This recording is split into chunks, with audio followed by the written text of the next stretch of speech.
I just got back from Singapore, where I gave a talk at a conference with a group of scholars.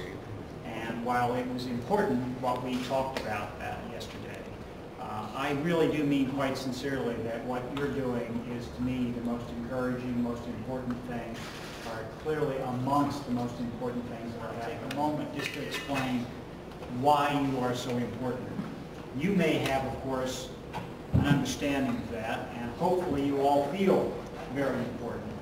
But I have had the opportunity on a few occasions to meet with press, and on a few occasions with some bloggers. But one thing that needs to happen that has not been happening is an articulation, a statement about why ASEAN is as important as it is. And I suspect, given your involvement in the blogosphere and your conversations amongst one another, you already know why that's the case. But I want to take just a moment and tell you why I think it's important. It may be something that adds to your perceptions of the important work that you are doing.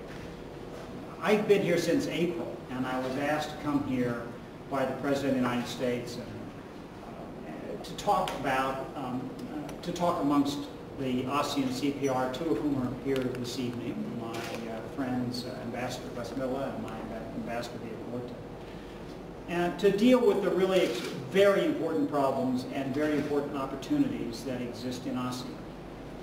What our portfolio really is are all of those problems and opportunities that don't have borders. And you know what most of those are. Some of them are the things that, quite frankly, can keep us up at night.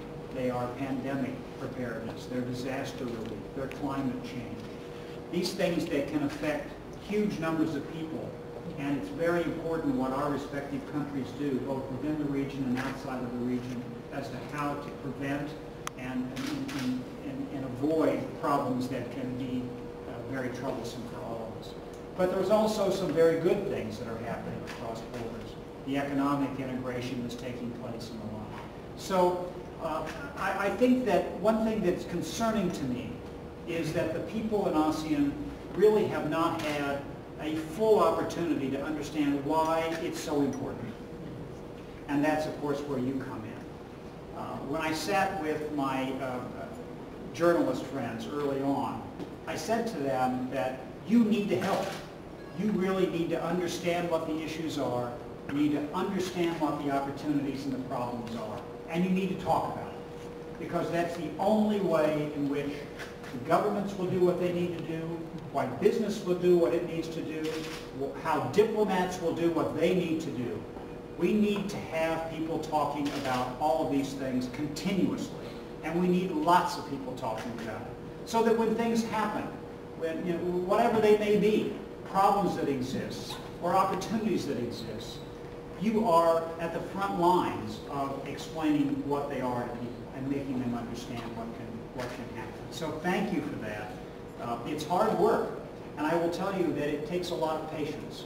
It's something that's going to take us a long time to address over many, many, many years. I'm a patient person, and I'll be here for as long as the President wants me here, trying to be helpful. But I can tell you that for all the problems that exist, there are always offsetting opportunities, and find them both. Find the problems and talk about them, find the opportunities and talk about them, and keep talking about them day in and day out, and find other people to talk about them. And thank you very much. Enjoy yourselves and talk amongst yourselves and with us about these things. And there's food, and being young, you care about that more than I do.